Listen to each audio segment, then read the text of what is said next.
తెలియజేస్తున్నాం. ఏలూరు జిల్లా చింతలపూడి నియోజకవర్గంలో నూజివీడు సబ్ డివిజన్ పరిధిలో నేరాలకు పాల్పడిన దొంగల ముఠాను అరెస్టు చేశారు పోలీసులు.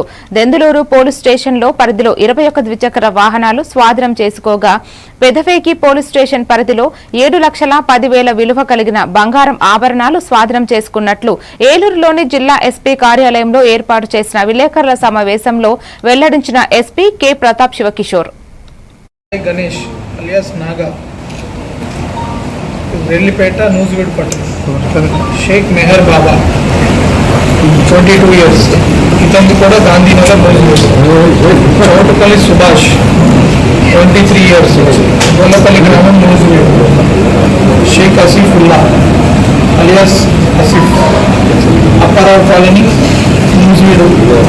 Chittoor Ajay Kumar alias Ajay, Apparao colony, Nuzvid. వీళ్ళందరూ కూడా ఈ 12 మోటార్ సైకిల్స్ నూజివీడు టౌన్ నుంచి స్వాధీనం చేసుకున్నారు. వీళ్ళందరూ ఈ చెడు వ్యసనాలకు పాటు